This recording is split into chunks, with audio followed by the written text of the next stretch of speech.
यदि वैष्णवानां धनं यस्मिन् परमहंस्यमेव ममयम् ज्ञानं परं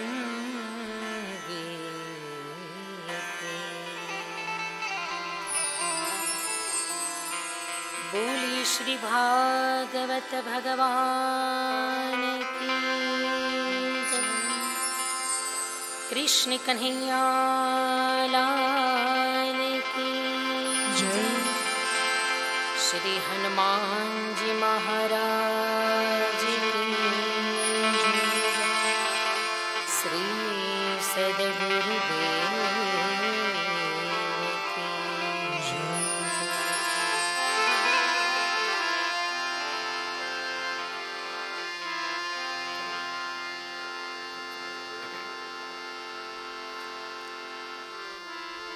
यशुमति किशोरकं नमामि चित्तचोरकं।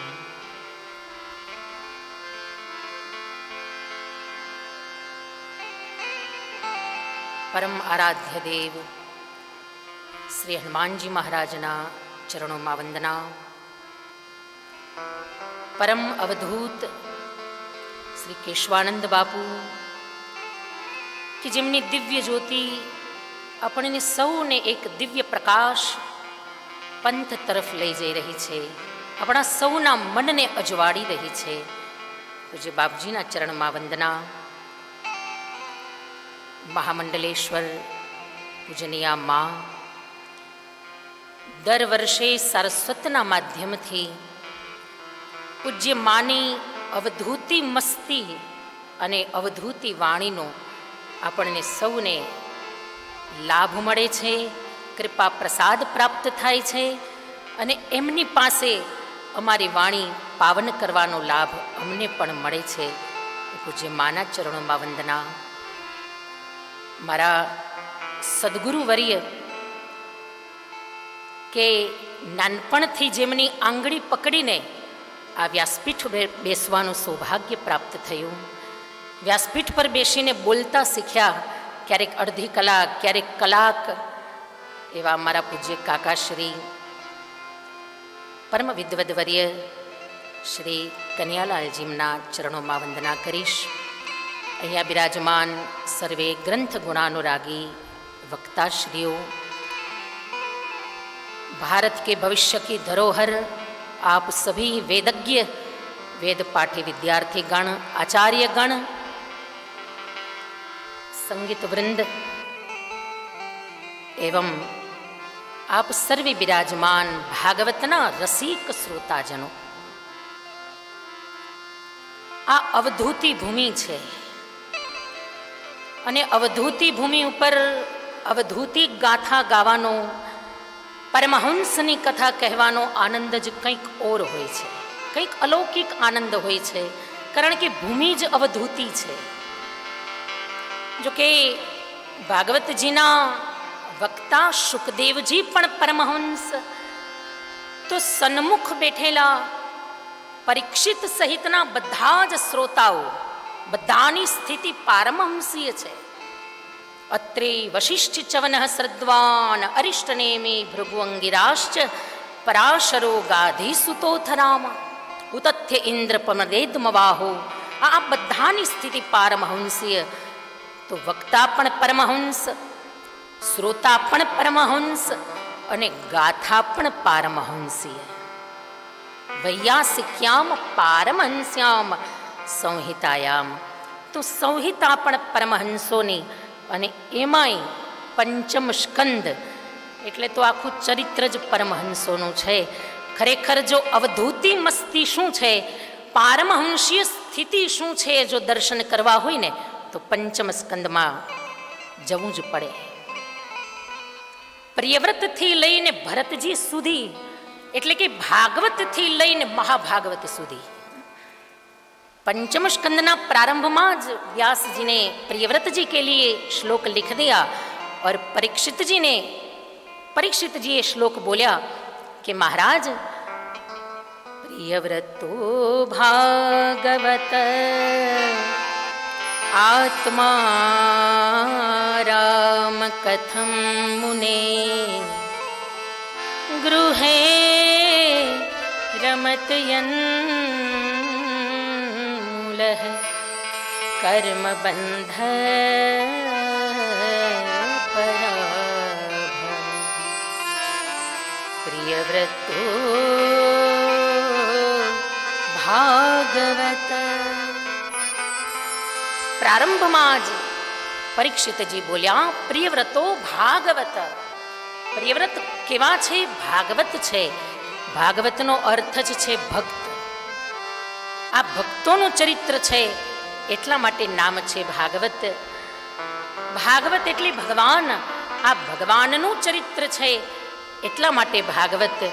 અને વળી ભાગવત એટલે ભગવાનના શ્રીમુખમાંથી પ્રગટ્યું એટલા માટે ભાગવત.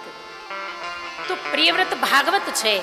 પણ બરાબર પંચમ સ્કંદના 7મા અધ્યાયમાં જ્યારે ભરત ચરિત્ર પ્રારંભ થયો और व्यास जी ने लिख दिया और शुकदेव जी ने गाया कि प्रियव्रत तो भागवत छे पण भरत जी केवा छे कि भरतस्तु महाभागवतो यदा. पंचम स्कंद में કેટલાક શ્લોક એવા છે કે ગાઈ નથી શકાય એવા, કારણ કે પારમહંસીય સંહિતા છે ને સઘન છે, પદ્યમાં નથી ગદ્યમાં છે. भरतस्तु महाभागवतो यदा भगवता वनितल परिपालनाय संचिन्तितस्तदनुशासनपरः पंचजनिं विश्वरूपं दुहितरमुपये. तो प्रियव्रत भागवत છે પણ ભરતજી મહાભાગવત છે. ભરતજી ખાલી પરમહંસ નથી, યાદ રાખના. ભરતજી તો પરમહંસ શિરોમણી છે. પરમહંસ એ કોઈ વ્યક્તિનું નામ નથી.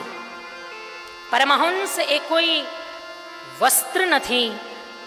પરમહંસ એ કોઈ બાહ્ય ચિહ્ન પણ નથી कि चिन्ह જોઈને એમ કહી શકાય કે महाराज इस आश्रम से बिलोंग कर रहे हैं.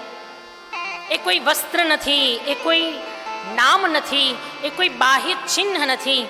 પણ પરમહંસ તો આંતરદશા છે, આંતરિક સ્થિતિ છે. આત્મામાં રમમાણ કરતા કરતા દેહાભાન જ્યારે ભૂલાય, જીવ જ્યારે શિવમાં એકાકાર થાય, સ્વયં નિરાકારમય બની જાય, स्वयं हरिरूप जारे बनी जाया. नमामि हरिम परम. स्वयं निर्विकल्प जारे बनी जाए. अहम निर्विकल्पो निराकार रूपो विभुं व्याप्त सर्वत्र सर्वेन्द्रिया सदा में समत्वं न मुक्ति न बंध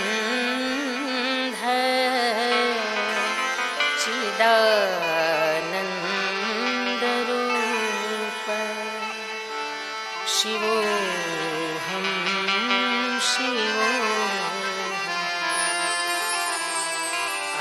ना काहू से दोषते ना काहू से वैर. निर्वैरम शांत विग्रहम. कोई साथे वैर पण नहीं, कोई साथे दोस्ती पण नहीं, कोई बाह्य चिन्ह नहीं. अलक्षलिंगो निज लाभ तुष्टो और वृतश्च बाले अवधूत. जो आ पारमहंसीय दशा है, आ स्थिति है आंतरिक. तो भरतजी ये तो परमहंस शिरोमणि है. प्रियव्रत थी लईने भरतजी सुधीनी आ पारमहंसीय यात्रा. प्रियव्रतना अग्निद्र, अग्निद्रना नाभि, नाभिनंदन स्वयं 24 अवतारों में से एक अवतार.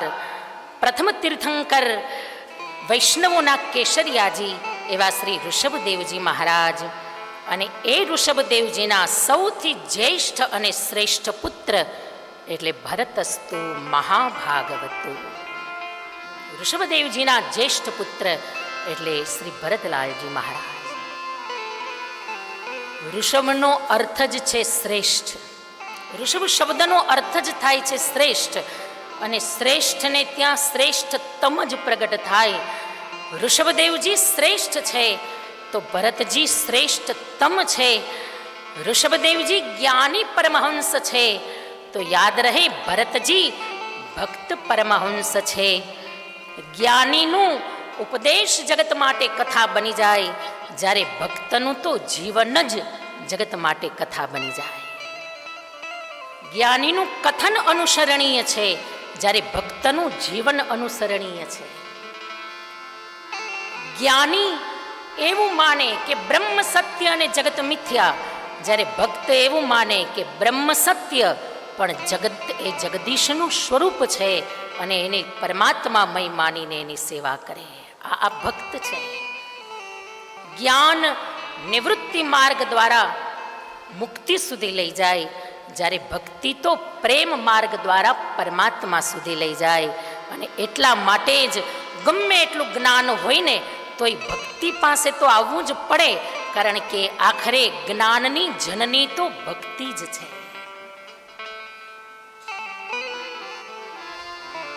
ઋષભદેવજીના 100 પુત્રો છે, જેમાંથી 81 કર્મકાંડી થયા, 9 યોગેશ્વર થયા. 9 પુત્રોને અલગ અલગ રાજ્યાધિકાર સુપ્રત કર્યો, અને સૌથી મોટા પુત્ર શ્રી ભરતલાલજી મહારાજને સમગ્ર પૃથ્વીનું શાસન ચક્રવર્તી સમ્રાટ પદ સમર્પિત કર્યું છે ઋષભદેવજીએ. અને જુઓ, આ શ્રેષ્ઠ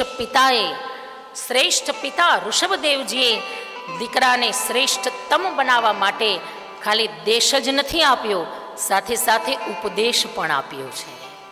અને આ બહુ જરૂરી છે, યાદ રાખજો. ખાલી દીકરાને સંપત્તિનો ઉત્તરાધિકાર આપીને કર્તવ્ય પૂરું ન કરશો, એને સંસ્કાર અને સંસ્કૃતિનો વારસો આપવો બહુ જરૂરી છે. ज्येष्ठ होने के कारण पैतृक संपत्ति तो प्राप्त होती है, लेकिन याद रहे अपने गुणों की श्रेष्ठता के कारण ही समाज में अभूतपूर्व सत्कार प्राप्त हो सकता है. भरतजी पृथ्वीना सम्राट तो बन्या ए पैतृक संपत्तिना कारणे, लेकिन अपने गुणों की श्रेष्ठता के कारण भरतजी ने एवो अभूतपूर्व प्रेम संपादित थयो कि पूरा अजनाब खंडનું નામ ભરતખંડ પડી ગયું. ભારત વર્ષ કહેલાયા ગયા. જો આ ભારત એ સંતોની ભૂમિ છે, ભારત એ પરમહંસોની ભૂમિ છે, ભારત એ ભક્તોની ભૂમિ છે. જેટલી વાર ભારતનું સ્મરણ કરશો ને એટલી વાર અનાયાસે આ પરમહંસોનું સ્મરણ થઈ જશે. પણ કરુણા છે કે આપણે ભારત કહેવાને બદલે ઇન્ડિયા કહેવામાં વધારે લાગ્યા છીએ. I am Indian, my country name is India. ગમે એટલું ઇન્ડિયા બધે બોલો, પણ તોય પૂજા કરવા જ્યારે બેસો ને ત્યારે તો સંકલ્પમાં ઇન્ડિયા ન ચાલે. ત્યાં તો ભૂદેવો બોલે કે જંબુદ્વીપે ભારત વર્ષે ભરતખંડે આર્યાવર્તાંતર્ગત બ્રહ્માવર્તેક દેશે. વાહ! અહીંયા બધા વિદ્વાન ઋષિ કુમારો, જો કે અમારું કામ સંકલ્પ ટૂંડો નથી, પણ આ તમને સાંભળીને થોડું આવડી જાય. તો ભારત એ સંતો કી ભૂમિ હૈ. પછી તો ભરતજીના લગ્ન થયા વિશ્વરૂપ કન્યા પંચજની દેવી સાથે. ભરતજીના 5 પુત્રો થયા. સુમતિ, રાષ્ટ્રભૂત, સુદર્શન, આવરણ અને ધૂમ્રકેતુ. આ 5 ભરતજીના દીકરાઓ થયા. ધીરે ધીરે સમય મંડ્યો વીતવા. ભરતજીએ ઘણા યજ્ઞ કાર્ય કર્યા, ઘણા સત્કર્મ કર્યા, પણ એક પણ સત્કર્મ સકામ નથી. યાદ રાખજો, દરેક નિષ્કામ યજ્ઞ કર્યા, કારણ કે છેલ્લે એ યજ્ઞનું ફળ સ્વયં શ્રી હરિને સમર્પિત કરી દીધું છે. અને જ્યારે કર્મ નિષ્કામ હોય ત્યારે ભગવાન માગો ને એના કરતાંય, ઈચ્છો એના કરતાંય 1000 ગણું ફળ વધારે આપી દે છે. કારણ કે નિષ્કામ છે, એને કંઈ જોતું જ નથી. ઘણા યજ્ઞ કાર્ય, ઘણા પુણ્ય કાર્ય ભરતજીએ કર્યા. સમય મંડ્યો વીતવા, પણ આખરે ભરતજીને વૈરાગ્ય લાગ્યો. પુત્રોને અલગ અલગ રાજ્યાધિકાર સુપ્રત કરી અને ભરતજી હરિહર ક્ષેત્રમાં પધાર્યા. ગંડકી નદીના તટ ઉપર, કે જેને વિષ્ણુ તીર્થ, શાલિગ્રામ તીર્થ કહેવામાં આવે છે. શાલિગ્રામ જો પ્રાપ્ત કરવા હોય ને તો ગંડકી નદીના તટ ઉપર જવું જ પડે. પુલહાશ્રમની અંદર ભરતજી આવ્યા. કઠોર તપ, જપ, યજ્ઞ, અનુષ્ઠાન દ્વારા મુક્તિની મુમુક્ષા લઈને આવ્યા છે. ધીરે ધીરે સમય પસાર થઈ રહ્યો છે અને એકવાર એકદાતુ મહાનદ્યામ, એકવાર ભરતજી બરાબર ગંડકી નદીમાં સ્નાન કરી રહ્યા છે. સૂર્યનારાયણને અર્ઘ્ય આપી રહ્યા છે. જપ તપ એમના ચાલી રહ્યા છે અને બરાબર કોઈ હરણી એ નદીમાં પાણી પીવા માટે આવી. પ્યાસથી વ્યાકુળ છે અને વળી ગર્ભવતી છે. પાણી પીવે છે, પણ અચાનક એકદમ સિંહની ત્રાડ સાંભળી અને હરણીને એવો ડર લાગ્યો કે જેટલી હતી એટલી તાકાત લગાવીને હરણી આખી નદી ઓળંગીને સામે કિનારે પડી. નદી આખી હરણી ઓળંગી ગઈ, પણ એ સમયે હરણીના ગર્ભમાં જે હરણબાળ છે એનો અકાળે પ્રસવ થયો અને હરણબાળ નદીના પાણીમાં પડી ગયું. આ બાજુ એ હરણી એના શરીરમાં અતિશય કષ્ટના કારણે, પ્યાસથી વ્યાકુળ, સિંહથી ભયભીત, અકાળે પ્રસવ થયો હરણબાળનો. અતિશય કષ્ટના કારણે હરણીના શરીરમાંથી પ્રાણ છૂટ્યા. આ બાજુ પેલું નવજાત હરણ શિશુ પાણીમાં મંડ્યું તણાવા. જો મોટા ભાગના લોકો પ્રવાહમાં તણાય જ છે, મોટા ભાગના તણાય છે. કોઈ કોઈ એવા છે કે જે તરે છે, પણ કોક વિરલાઓ એવા છે કે જે બીજાને તારે છે. અને એવા કોઈ મહાપુરુષોનો ભેટો જ્યારે જીવનમાં થઈ જાય ને કે જે બીજાને તારે, ત્યારે આપણે જીવન મુક્ત બની જઈએ. એ મિલે કોઈ ऐसा संत फकीर के लगा दे भव दरिया के तीर. ए मिले कोई ऐसा संत फकीर लगा दे भव दरिया के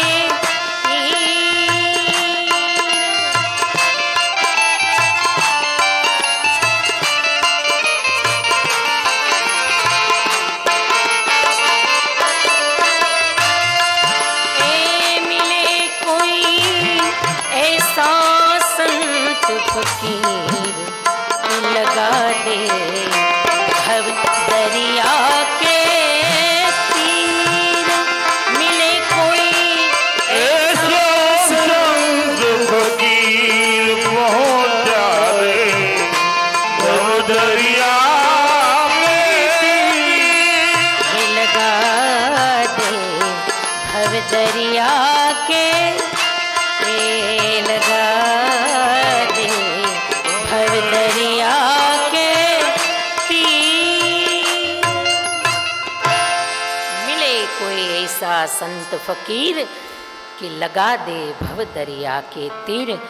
જ્યારે માં જેવા કોઈ મહાપુરુષનો સંશ્રય જીવનમાં થઈ જાય ને ત્યારે જીવનનો બેડો પાર થઈ જાય. તમારો તો થઈ જાય, પણ અમારોય થઈ જાય હો. જ્યારે ભલે 40 મિનિટ, 45 મિનિટ, 5 મિનિટ અમે અમારા તરફથી વધારે લઈ લઈએ, પણ એટલી વારે માના ચરણમાં અમારી વાણી પાવન થઈ જાય ત્યારે એમ લાગે કે આટલા વર્ષોથી જે કથા કરી હોય ને, બહુત કાલ મેં કિન્હી મજૂરી, અને એનું આ ફળ જાણે એક સાથે મળી જાય. આવા કોઈ અવધૂતી મસ્તીવાળા મહાપુરુષનો જ્યારે સંશ્રય થઈ જાય. ભરતજી એ હરણબાળને તણાતું જોયું. ભરતજીના હૃદયમાં કરુણા ઉપજી, દયા ઉપજી. ભરતજી દોડ્યા, એ હરણબાળને હાથમાં ઉઠાવ્યું. અરે આની માં મરી ગઈ છે, હવે આનું જગતમાં કોઈ નથી. હવે આને કોણ સાચવશે? કોઈ હિંસક પશુ પ્રાણી મારી નાખશે આને. હૃદય में दया उमड़ आई और दया धर्म का मूल है. धर्म की नींव ही दया है. સંતોના હૃદયની દયા જ જગતનું મંગલ કરી શકે છે. યાદ રાખજો, સંતોના હૃદયની કરુણા જ વિશ્વનું કલ્યાણ કરી શકે. એટલા માટે જ ભાગવતમાં લખાયું કે સંસારીણામ કરુણયાહ પુરાણ ગુહ્યમ. શ્રીમદ ભાગવત એ પણ સંતોના હૃદયની કરુણામાંથી પ્રગટ થયેલો પ્રસાદ છે, કરુણાનો પ્રસાદ છે. તિતિક્ષવ કારુણિકા, કરુણા એ તો સંત લક્ષણ છે. ભરતજીને દયા પ્રગટ થઈ, હરણ બાળને હૃદય સાથે લગાવ્યું, आश्रम में लाव्या. उनके लालन पालन में, उसे खिलाने पिलाने में भरत जी ऐसे मग्न होते चले गए कि धीरे धीरे दया की जगह माया ने ले ली, आसक्ति की विरक्ति की जगह आसक्ति ने ले ली. और आसक्ति वो है कि जो आ तो सकती है पर जा नहीं सकती, वो है आसक्ति. धीरे धीरे भरत जी ने मोह लागी गयो. जो परमहंसोનું આ જગતમાં હોવું ને એ જ મોટામાં મોટો ઉપકાર છે. પરમહંસો ખાલી જગતમાં બિરાજમાન છે, એ જ એના મોટા મોટા આશીર્વાદ છે. એ બીજું કાંઈ ન કરે તોય ચાલે, પણ કદાચ ને પરોપકાર કરે, એ ઉપકાર કરે તો મહાપુરુષો ભૂલી જાય. એ ઉપકાર કરીને યાદ ન રાખે, પણ જો યાદ રહી જાય, જો એ ઉપકાર, જો કરેલો પરોપકાર યાદ રહી જાય તો એનું અભિમાન થાય. ભરતજીએ હરણબાળને બચાવ્યું એ સત્વગુણથી. મેં જો ન બચાવ્યું હોત તો આ હરણબાળનું શું થાત? એ રજોગુણના કારણે, અભિમાનથી. અને છેલ્લે તો એવી સ્થિતિ થઈ કે મેં બચાવ્યું એટલે હવે મારું. અને એ તમોગુણના કારણે ભરતજી મોહથી બંધાઈ ગયા છે. અને મોહ સકલ વ્યાધિન કર મૂલા.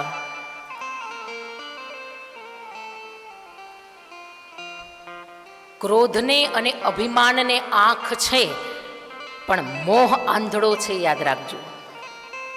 એટલા માટે જ મહાભારતમાં ધૃતરાષ્ટ્ર એ મોહનું પ્રતીક છે, પણ આંધળો છે. મોહ આંધળો છે. ક્રોધને અને અભિમાનને આંખ છે, કારણ કે રજોગુણથી ઉત્પન્ન થાય છે. ક્રોધીને ખબર હોય કે હું ક્રોધ કરું છું, અહંકારીને ખબર છે કે હું અહંકાર કરું છું, એને ખબર હોય કે હું અભિમાન કરું છું. આપણે કહીએ શું કામ આટલું અભિમાન કરો છો, શું કામ આટલા પોતાના વખાણ કરો છો? તો કે અરે ન કરીએ, કામ કરીએ છીએ ને બોલીએ છીએ ને.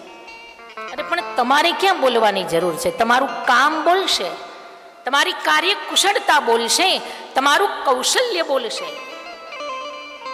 અભિમાનીને ખબર છે કે હું અભિમાન કરું છું, કારણ કે અભિમાનને આંખ છે, પણ મોહ આંધળો છે. तो भरत जी आए थे तो मुक्त होने के लिए, लेकिन एक मृग शावक को बचाया इस सत्वगुण से, फिर मैंने बचाया इस अभिमान के कारण रजोगुण से, और मैंने बचाया तो अब मेरा इस तमोगुण के कारण मोह से बंध गए हैं भरत जी. यानी कि प्रकृति के तीनों ही गुण से भरत जी बंध गए.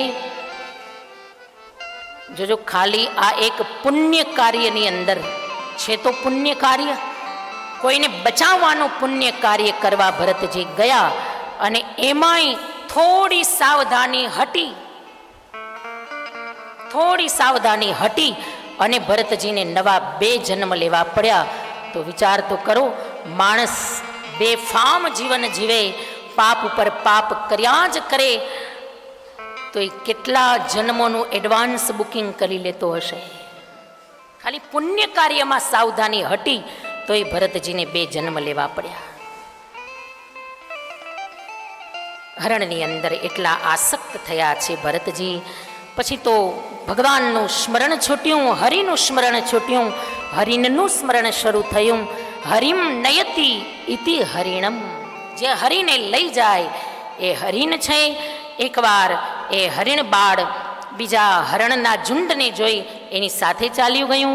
ભરતજી હરણનું ચિંતન કરતા કરતા અને બરાબર દેવયોગે ભરતજીના જીવન દીપમાંથી પ્રારબ્ધનું દિવેલ ખૂટ્યું અને હરણને યાદ કરતા કરતા ભરતજીની આત્મજ્યોતિ બુઝાઈ ગઈ. અને અંતે યા મતિ સા ગતિ.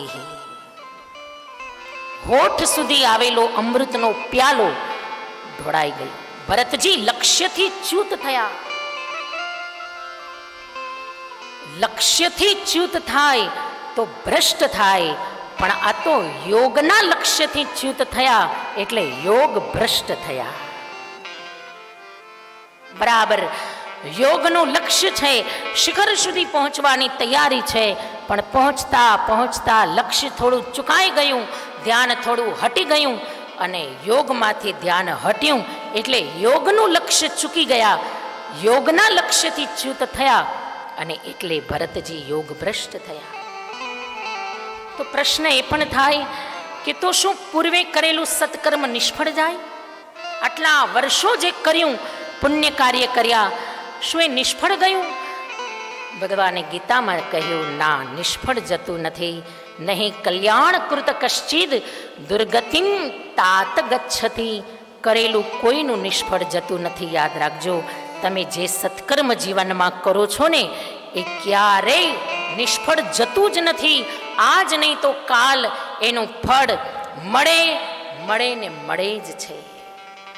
કોઈ ફળ તરત મળી જાય, પણ કેટલાક સત્કર્મ એવા હોય કે એ ભેગા થતા થતા સંચિત થતા થતા બરાબર ખરા ટાણે જ્યારે તમારે જરૂર હોય ને ત્યારે ફળ આવીને ઊભું રહી જાય. તમને ખબર ન પડે કે આ કઈ રીતે આ મદદ, આ સહાય આ અચાનક આવીને મને મળી ગઈ, પણ એ તમારા પુણ્ય કાર્યનું ફલ હોય છે. જૈસી જિનકી ભવતવ્યતા તો તૈસી મિલઈ સહાય.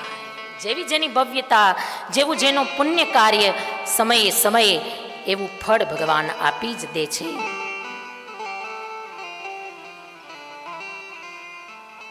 કરેલું ક્યારેય નિષ્ફળ જતું નથી. તો પછી એ યોગભ્રષ્ટની દશા શું થાય? તો ભગવાન ગીતામાં બોલ્યા કે શુચિનામ શ્રીમતામ ગેહે અને યોગ ભ્રષ્ટો વિજાયતે. એ યોગભ્રષ્ટ જીવ કોઈ એવા સૂચિ શ્રીમંતને ત્યાં પ્રગટ થઈ અવતાર ધારણ કરીને આવે.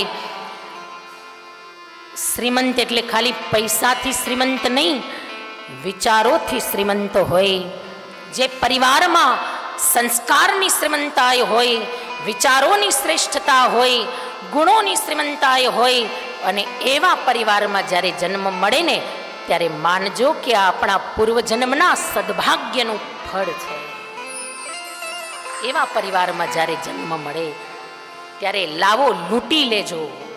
સારા પરિવારમાં, સારા કુળમાં, સારા વ્યક્તિઓની વચ્ચે, સદગુણી વ્યક્તિઓની વચ્ચે જ્યારે જન્મ મળે ને ત્યારે સદગુણ કેળવવા નથી પડતા, સદગુણ વારસામાં મળી જાય છે, વારસાગત મળી જાય છે.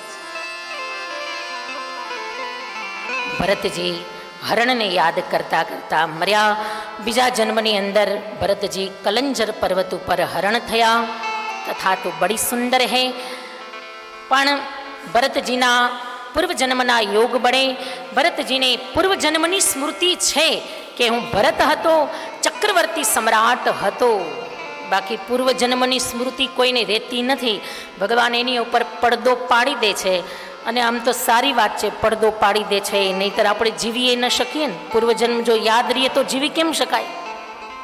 કારણ કે નાશ તો સ્થૂળ દેહ થાય છે, સૂક્ષ્મ અને કારણ દેહ તો એમનેમ રહે છે.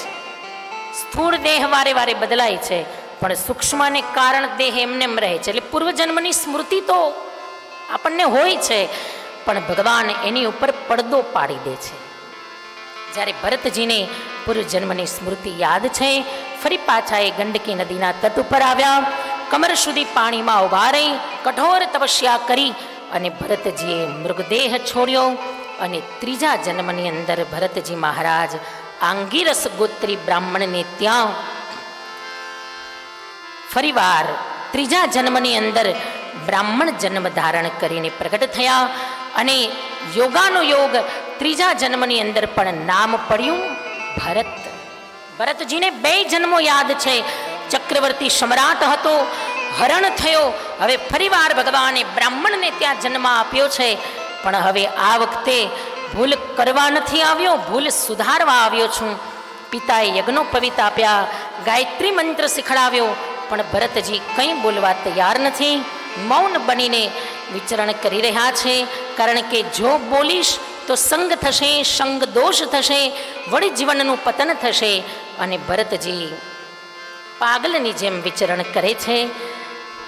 એક દ્રષ્ટિએ જો જોઈએ ને તો પાગલ અને પરમહંસ 2 સરખા લાગે. બાહ્ય દ્રષ્ટિથી 2 સરખા લાગે, પાગલ અને પરમહંસ.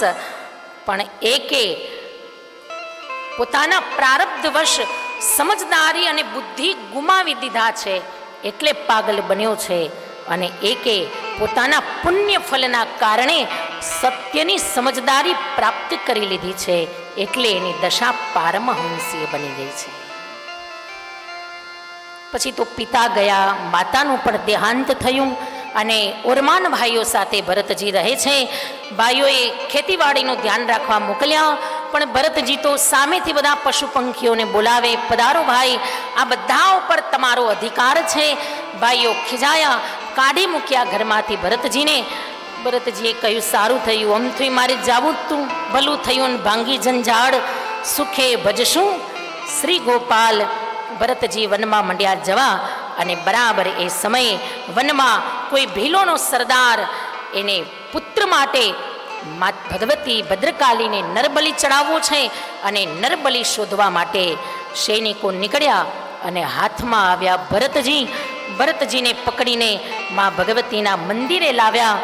બરાબર સ્નાન ધ્યાન કરાવીને જ્યાં ખડગ લઈને ભરતજીને મારવા જાય, પણ ભરતનું બ્રહ્મ તેજ માતાજીથી સહન ન થયું, અને સ્વયં ભદ્રકાળીની મૂર્તિમાંથી ભગવતી પ્રગટ થયા. અષ્ટભુજાળીમાં ભગવતી પ્રગટ થયા. એકવાર માતાજીનો જય જયકાર કરીએ, બોલીએ શ્રી જગદંબે માત. તમામ નરપિશાચોનો ભદ્રકાલીએ સંહાર કર્યો.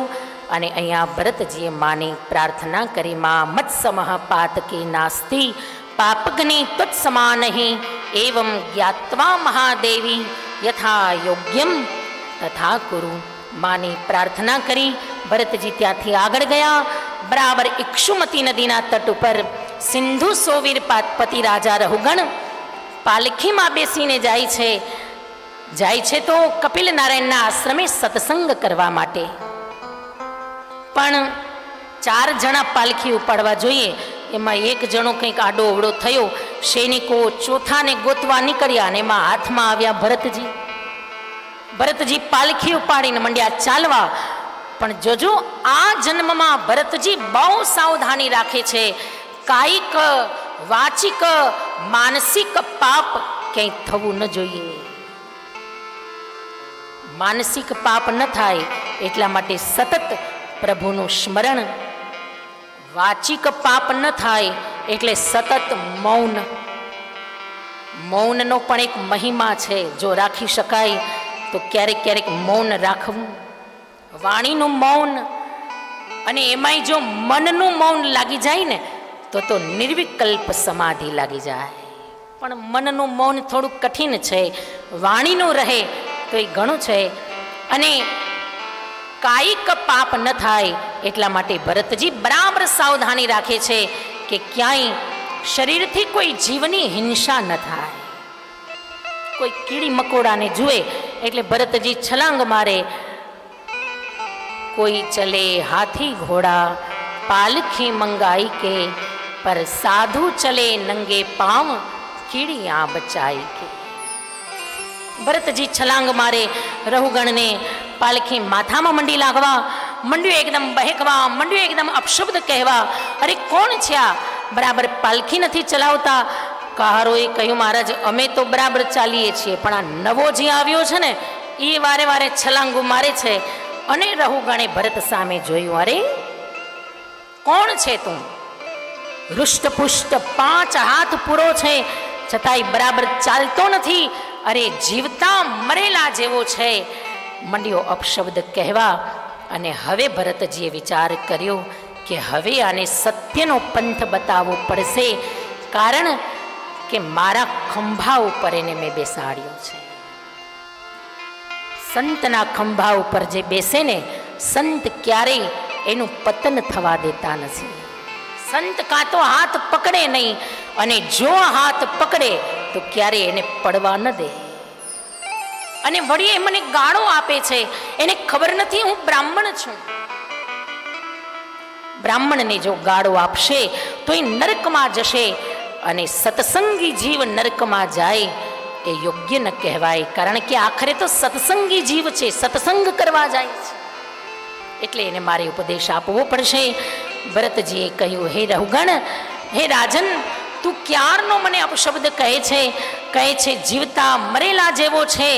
પણ જરા રાજા જોતો ખરા, જીવતા મરેલા જેવો કોણ છે, હું કે તું? રાજા ખબર છે, જ્યારે માણસ મરી જાય ને પછી એને 4 જણા ઉપાડીને લઈ જાય. તું તો જીવતો છો તોય તને 4 જણા ઉપાડીને લઈ જાય છે. આમાં જીવતા મરેલા જેવો કોણ છે, હું કે તું? અને વળી રાજા ક્યારનો મને તું ગાળો આપે છે. કોને આપે છે? મારા શરીરને? તો શરીર એ કંઈ હું નથી. શરીર એ તો ખાલી મારી વસ્તુ છે. કોઈ વસ્તુને ગાળો આપે તો એમાં આપણે શું કામ દુઃખી થવું જોઈએ? કારણ કે એ તો ખાલી વસ્તુ છે, હું નથી. અને જો મારા આત્માને ગાળો આપતો હોય તો આત્મા તો ઈશ્વરનો અંશ છે. આત્મા તો બધાથી પર છે. નૈનમ છિંદંતી શસ્ત્રાણી અને નૈનમ દહતી પાવક. આત્મા નથી મરતો, નથી જન્મતો, નથી બળતો, એને નથી કોઈની ગાળો લાગતી. આત્મા તો ઈશ્વરનો અંશ છે. અને બરાબર આ શબ્દ જ્યાં રહુગણે સાંભળ્યા, સમજી ગયો રહુગણ, કારણ કે આખરે સત્સંગી છે. સંતને ઓળખવા માટે જીવનમાં પેલા સત્સંગ તો જોશે ને જોશે જ. કોઈ મહાપુરુષ સામે આવી જશે, પણ એને ઓળખી ક્યારે શકાય? જ્યારે સત્સંગના શબ્દ આપણા હૃદયમાં હશે ને તો જ સંતને, સાચા પરમહંસને ઓળખી શકાશે. રહુગણ પાલખીમાંથી નીચે ઉતરી ગયો અને ભરતજીના ચરણ પકડ્યા. મહારાજ, આપ કોણ છો? પાગલના વેશમાં આપ કોઈ પરમહંસ છો? મને તો એમ લાગે છે કે સ્વયં દત્ત અવધૂત તો નથી. મારી પરીક્ષા કરવા ક્યાંય કપિલ નારાયણ તો સ્વયં નથી આવ્યા. કોણ છો આપ મહારાજ? હે પરમહંસ, હું ઇન્દ્રના વજ્રથી નથી ડરતો, શિવના ત્રિશૂલથી નથી ડરતો, ઇન્દ્ર, ચંદ્ર, વરુણ, કુબેર કોઈના અસ્ત્રોથી નથી ડરતો. હું ડરું છું તો બ્રહ્મ કુલા અવમાનાત, કેવલ બ્રાહ્મણ કુળના અપમાનથી ડરું છું. મહારાજ, મને કહો આપ કોણ છો? અને ત્યારે ભરતજી બોલ્યા, કહ્યું, રાજા, તું ક્યારનો મને પૂછે છે કે હું કોણ છું, પણ આ પ્રશ્ન તો મારે તને કરવો છે. રાજા, તું કોણ છે? તને તારી ઓળખાણ છે? આપણને આપણી જ ઓળખાણ નથી, અને આપણે અન્યની ઓળખાણ કરવા માટે નીકળ્યા છીએ. પોતાની જાતની ઓળખાણ જો મળી જાય ને તો એનાથી મોટી ઓળખાણ જગતમાં બીજી કોઈ નથી. યાદ રાખજો. હે રાજા, તું કોણ છો?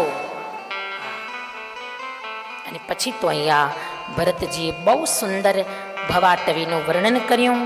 અતિ અદ્ભુત ભવાટવીનું વર્ણન કહ્યું. રાજા, ભવાટવી બહુ ભયંકર છે.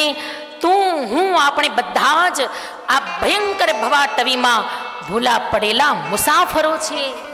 જેમ વેપારી વ્યાપાર કરવા માટે નીકળે, ક્યારેક હસે, ક્યારેક રડે, કોઈ નિંદા કરે, કોઈ વખાણ કરે.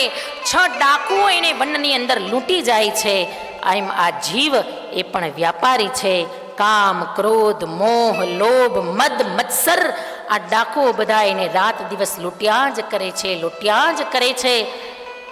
પણ જો આ ભયંકર ભવાટવીમાંથી બહાર નીકળવું હોય તો એક જ ઉપાય છે, કોઈ સંતના શરણનો આશ્રય જો મળી જાય, સંતના શરણમાં સત્સંગ જો મળી જાય ને, તો જીવન મુક્ત બનવાનો એકમાત્ર મનુષ્ય જન્મને સુધારવાનો એકમાત્ર આ ઉપાય છે. સંતનું શરણ મળી જાય અને જીવનમાં સત્સંગ મળી જાય. અહીંયા ભરતજીએ ખૂબ સુંદર ભવાટવીનું વર્ણન કર્યું. અને પછી તો એ જ ભરતજીના વંશની અંદર અનેક રાજાઓ થયા, જેમાં સુમતિ થયા, જેમાં દેવદ્યુત થયા, અને એ જ વંશની અંદર પરમ તપસ્વી મહારાજ ગય રાજા થયા. અને ગયના વંશની અંદર વિરજ નામના રાજા થયા, કે જે વિરજ રાજાએ પ્રિયવ્રતજીના વંશને ખૂબ એમનો સુયશ ફેલાવ્યો. અને અહીંયા આ સુંદર ભરત વંશને, પ્રિયવ્રતજીના વંશને અહીંયા પૂર્ણ કરી અને આ અતિ સુંદર અદ્ભુત ચરિત્ર, જળભરતજીનું ચરિત્ર, આ કોઈ સામાન્ય રાજાની કથા નથી ભાઈ. આ એવા મહાપુરુષની કથા છે કે જેના નામ ઉપરથી આખા અજનાબ ખંડનું નામ બદલી ગયું અને ભરતખંડ પડી ગયું. એવા ભરત રાજાની કથા, એવા પરમહંસની કથા કે જેણે એક ક્ષણ માત્રમાં સમ્રાટ પદ છોડી દીધું, પણ એક હરણમાં આસક્તિ લાગી અને નવો જન્મ લેવો પડ્યો. આ એવા પરમહંસની કથા. અને એ કથાને મેં મારી મતિગતિ અનુસાર ભાગવતજીના શરણમાં ગાઈ છે. આ અવધૂતિ ભૂમિમાં મેં મારી શબ્દ મતિ અનુસાર અહીંયા મારી વાણીને રજૂ કરી છે. પૂજ્ય માના ચરણમાં વંદના કરી, ભાગવતજીના ચરણમાં વંદના કરી અને અહીંયા પંચમ સ્કંદના આ 15મા અધ્યાયને વિરામ આપી. ઇતિ શ્રીમદ ભાગવતે મહાપુરાણે પારમહંસ્યામ સંહિતાયામ અષ્ટાદશસ્ત્રાયામ પંચદશોધ્યાય સમાપ્તોયમ વયમ સમર્પયેત શ્રી દ્વારિકાધીશ ચરણ કમલેભ્યો નમો નમઃ. એકવાર જરા ભાવથી, પ્રેમથી ભગવાન દ્વારિકાનાથનો જય જયકાર કરીએ. બોલીએ શ્રી દ્વારિકાધીશ, શ્રી હનુમાનજી મહારાજ, કૃષ્ણ કન્હૈયા